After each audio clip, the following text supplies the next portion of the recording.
और मैं श्वेता मैडम को एक पत्र भी लिखूंगा। मैं कानूनी कार्रवाई के लिए तो एसपी महोदय को लिखूंगा ही उनके समर्थकों पर, लेकिन श्वेता मैडम को भी लिखूंगा कि श्वेता मैडम, अगर ढोलू महतो कल पहुंच जाए माननीय सांसद, तो क्या आपके समर्थक उनका बोर्ड उखाड़ेंगे? बोकारो के पूर्व विधायक अगर ब्रंची नारायण जी अगर वहां पहुंच जाएं, तो क्या आपके समर्थक उनका बोर्ड उखाड़ेंगे? क्योंकि बोकारो जिला से हमारे योगेंद्र प्रसाद मंत्री जी आते हैं। कल को अगर विस्थापितों के समर्थन में योगेंद्र प्रसाद मंत्री जी पहुंच जाएं, तो श्वेता मैडम, क्या आपके समर्थक और आप उनका बोर्ड उखाड़ेंगे? क्या कल को रघुवर दास जी चूंकि गिरिडीह आए थे, हो सके कल बोकारो अगर आ जाए पूर्व मुख्यमंत्री रघुवर दास जी, क्या आपके समर्थक उनका बोर्ड, उनकी गाड़ी का नंबर प्लेट उखाड़ेंगे? अरे आपने तो हद कर दिया। और आप क्या बयान दे रही है इंटरव्यू में कि कुछ दिनों पहले, अरे आप जब विधायक बनी है ना मैडम, तब से आप में ये तेवर है। जब हम विधायक नहीं बने थे ना, उससे पहले से हम विस्थापितों की आवाज बनते आए हैं और विस्थापितों के धरने में, आंदोलन में सहभागिता देते आए हैं। क्या बात करती हैं मैडम? आप एक स्त्री थी इसीलिए मौन रहें, आप एक नारी थी इसलिए मौन रहें। बाकी आपको स्वयं मालूम है आपने आज क्या कृत्य किया। हमने ना आपको कुछ बोला था, हम तो, मेरी गाड़ी वहां खड़ी हुई थी, हम तो केवल आपके, हमारी गाड़ी गई थी ना, हमको तो मालूम भी नहीं आप एक महिला हो के विधायक हो के इस प्रकार आई। पहले तो विरोध किया, हमने आपसे पूछा कि मैडम क्या बात है, क्या बात है? आपने पहला लाइन यही कहा कि मेरा विधानसभा है, आप कैसे आ सकते? हद है भाई। कल को मैं पूछ रहा हूं, बोकारो के ही मंत्री योगेंद्र प्रसाद, अगर कल को योगेंद्र प्रसाद आ गए उस धरने में, उस बंदी में, या फिर विजया चगर पीड़ित परिजनों से मिलने के लिए, या फिर उस गेट में जहां विस्थापित धरने पर बैठे हैं, तो क्या विधायक मैडम आप योगेंद्र प्रसाद जी का विरोध कर पाएंगी? या कल को ढोलू महतो चूंकि सांसद हैं, अगर ढोलू महतो जी पहुंच गए, क्या आपके समर्थकों में, आप में वो कुव्वत है कि आप उनका नंबर प्लेट उखाड़ देंगे? बड़ा दुर्भाग्य लगा मैडम, बड़ा दुर्भाग्य। आप क्या बयान दे रही हैं कि कोई माहौल खराब करे? तो मैं देखता हूं अगर कल को ढोलू महतो जी जाते हैं, ब्रंची नारायण जी जाते हैं, तब आप क्या बोलते हैं। देखिए, मैं आपको स्पष्ट कहना चाहूंगा, सबको नहीं पच रहा है कि जयराम महतो किसी आंदोलन में आए, क्योंकि अगर वो आएगा तो सट्टी की बात होगा। और बाकी कहना नहीं चाहिए मैडम, लेकिन जब आपने हद पार किया है तो मैं सुनी सुनी खबर आपको सुना दूं। सुने आपके घर में आपके रिश्तेदार कहिए या आपके खास कहिए, उनको ठिका मिलता है बीएसएल में। तो ये दोहरी राजनीति मत कीजिए विधायक मैडम। अभी आप दुख जता रहे हैं और आपके ही लोग वहां ठिका लेते हैं। तो असली बात तो जनता को मालूम है कि आपको तकलीफ जयराम महतो के जाने से तकलीफ क्यों हुई, क्योंकि आपको मालूम है कि जयराम महतो आएगा तो दूध का दूध और पानी का पानी बात होगा। ये किससे छुपा है? चलिए, नाम लेने में अचरज का है। सुने आपके पति महोदय को वहां ठिका मिलता है, अभी करोड़ों का ठिका मिलता है, तो आप में हम, मुझे देखकर आपका बौखलाना तो लाजमी है। चलिए, फिर भी बुरा नहीं मानते हैं, क्योंकि लड़ाई विस्थापितों की है, लड़ाई विस्थापितों की है। बाकी हमारे समर्थक, हमारे कार्यकर्ता आपको मर्यादित रूप में उत्तर दे देंगे। आपको गांव जाना है, गांव में हमारे कार्यकर्ता, हमारे समर्थक आपको उत्तर दे देंगे, नियमता देंगे। लेकिन आपका ये जो बयान, ये भर्सन कि बोकारो मेरा है, बोकारो विधानसभा मेरा है, वही तो हम देख रहे हैं। अगर कल योगेंद्र प्रसाद, चूंकि वो तो गोमिया के विधायक हैं, आपके हिसाब से वो गोमिया के विधायक हैं, अगर वो कल चले जाते हैं माननीय योगेंद्र प्रसाद, तब किताब के समर्थक उनका बोर्ड तोड़ते हैं कि नहीं तोड़ते, ये भी हम देखेंगे।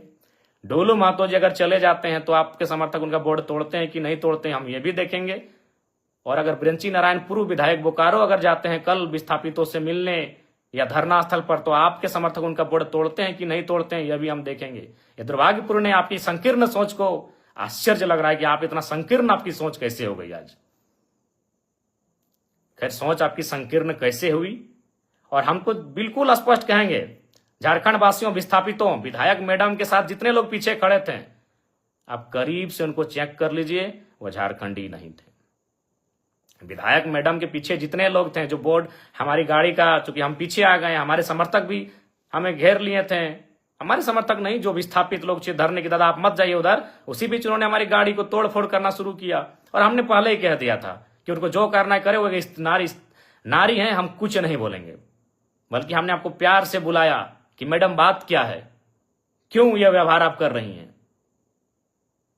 तो ये बहुत ही दुर्भाग्य की बात है। आपका जो ये व्यवहार रहा ये बहुत ही दुर्भाग्य की बात है, लेकिन फिर भी हम उस पर चर्चा नहीं करेंगे, क्योंकि यहाँ सवाल विस्थापितों के साथ न्याय का है।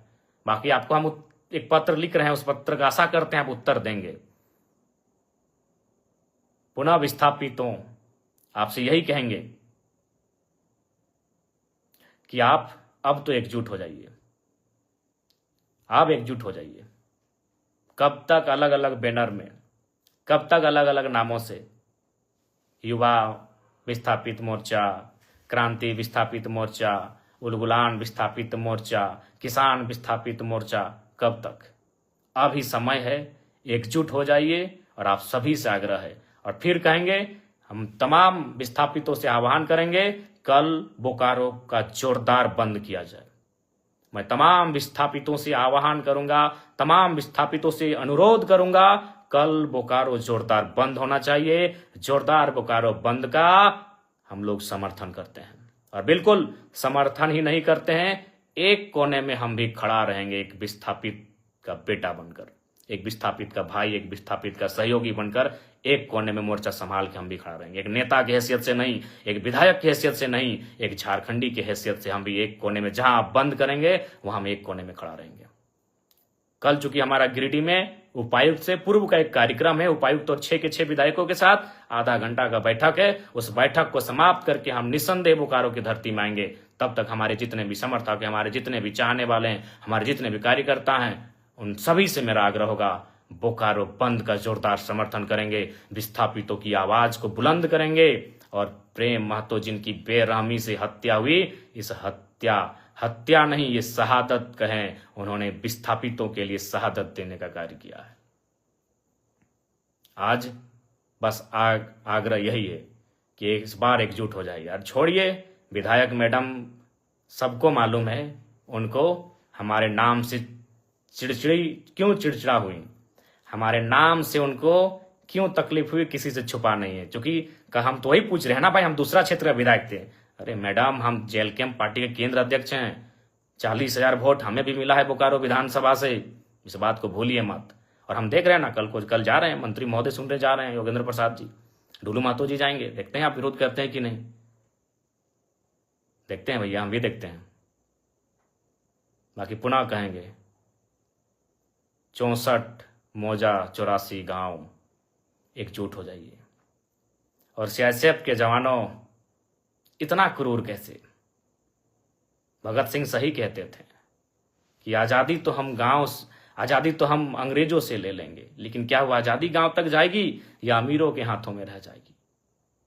बिल्कुल अमीरों के हाथों में आजादी है। आज भी उद्योग घरानों के हाथों में आजादी है। उनके इशारे पर पुलिस काम करती है, उनके इशारे पर प्रशासन काम करती है।